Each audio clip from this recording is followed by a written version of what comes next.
Hi, I'm Sonia Shante. I'm Jonathan Ward. And I'm Kimberly Lane, and together we're Unlocking Leadership.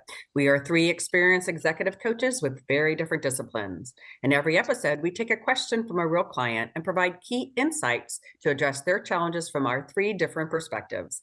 It's a holistic approach to understanding challenges and opportunities. Let's get to it. Today, our question is from Gabriel in Monterey, Mexico. We are holding an offsite for the team. Any suggestions for exercises that will help the team understand our impact on the rest of the organization?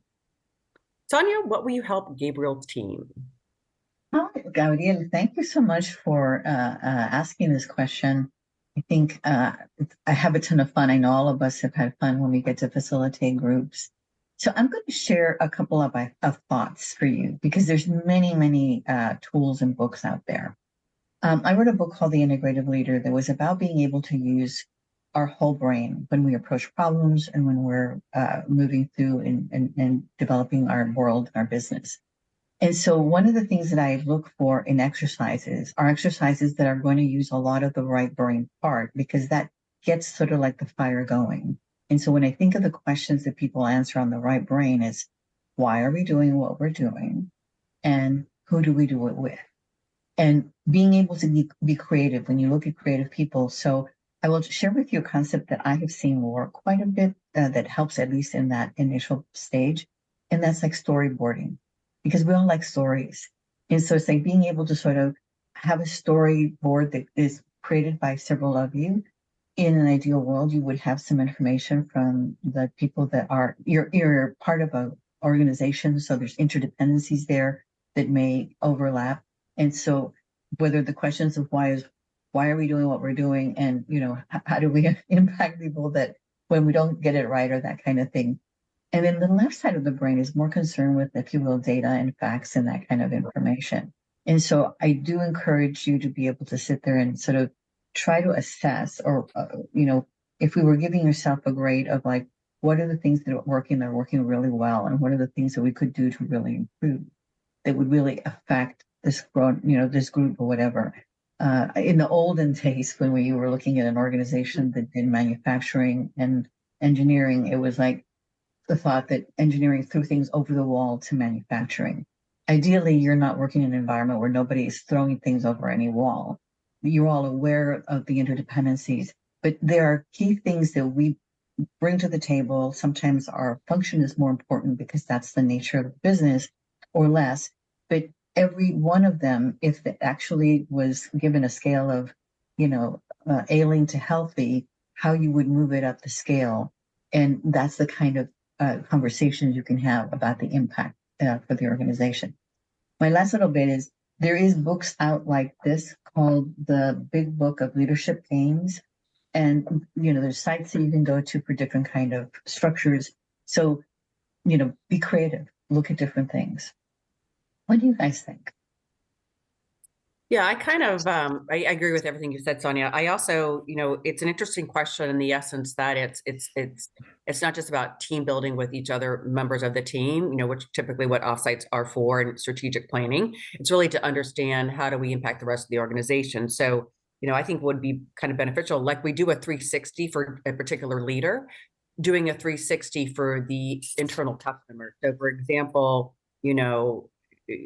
what is marketing, what is sales, what is operations, what is the executive leadership team, whoever your top 5 internal clients are, and come up with a questionnaire as far as what those KPIs for. Is it customer service? Is it on-time performance? Is it clarity? Is it communication? Is it, what are those key metrics? And have each one of those departments rate you guys. And then subsequently, you now have, say, 5 departments that have rated you. You come back to, you have your team offsite, and then break up into groups.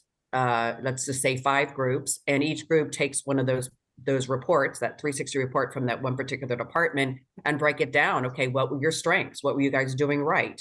Where are there areas of improvement? And what does that look like? What steps can we take to look at those areas of improvement and increase our performance in those areas? Is there training that we need to do? So literally, through the course of the week or day or whatever it is, each one of those groups will report out to the entire team about where your opportunities, where you're succeeding, and where there are opportunities for growth, and what needs to ensue from a team perspective. So, Jonathan, what do you think? Yeah, it's funny. This made me put on my systems hat for my systems management thing. And I was just thinking about, if you think about your organization as a part of a larger system, and so your organization was created for a reason. It had some sort of function to fulfill within the organization. And sometimes it can be helpful just to kind of step back and look at that from the outside perspective. What exactly is it that we do? Who are our customers? Who are the key stakeholders we have? Who are the people we have on the team? What are our strengths and weaknesses? Do we have gaps in our skills on our team? What kind of transformation do we do? What are our inputs? What are our outputs? How do we go about creating value for the organization based on what we do internally? Another fascinating thing to think about is the worldview. How do we see the world? What assumptions do we make about how things are supposed to be versus what our customers or our stakeholders think about how the world is supposed to be?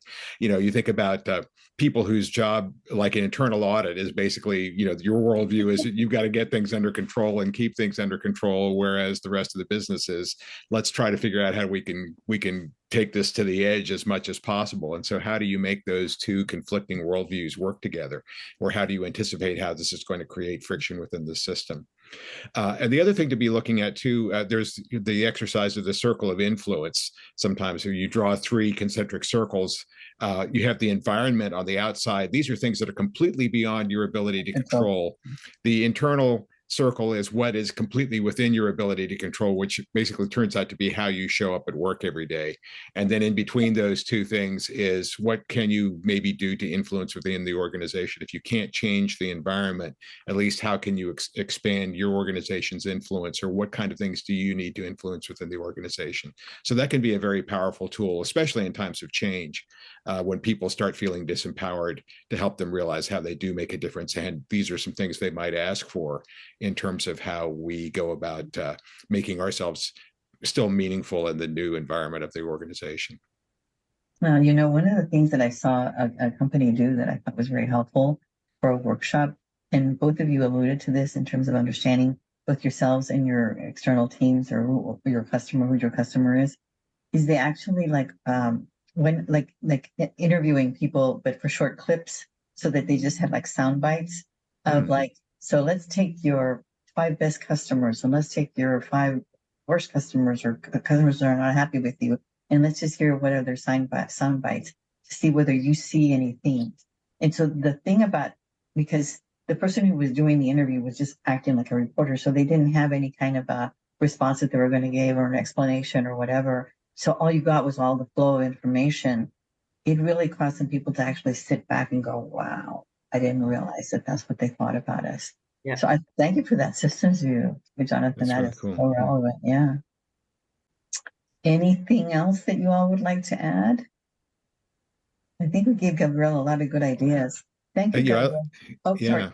I was going to say, I like, there are some great books out there with some things. And I guess it depends on when you start kind of peeling the onion away, what does it look like? There are areas that you need to pay attention to. Are there things like trust on your teams or between you and your customers? And so might you want to start then focusing on working on trust exercises later, or things like that. So, but sometimes, you don't even know where to start. And so having these kind of conversations, thinking about us, why do we exist from a big picture viewpoint, can really kind of help you get moving.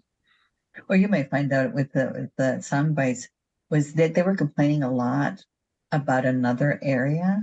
And when they actually went and talked to the people in that area, they found out that the reason for the complaint was something that started there. We didn't know that we had that impact. So thank you, Gabriel from Monterey, Mexico, for your question today. We hope you, our viewers and listeners, have a better understanding of how to raise a team's understanding of impact. To our listeners, if you like the content we shared today, please like the episode, and also share and subscribe to our YouTube channel, Unlocking Leadership-AskTheCoaches.com. We look forward to reading your reviews. You can also find Unlocking Leadership Ask the Coaches on Apple Podcasts or your favorite podcast platform. If you have a leadership question or would like to reach out to one of our coaches, please email us at info@unlockingleadership-askthecoaches.com. We would love to hear from you. Thanks for joining us today. Tune in next time to find the keys to unlocking your best leadership.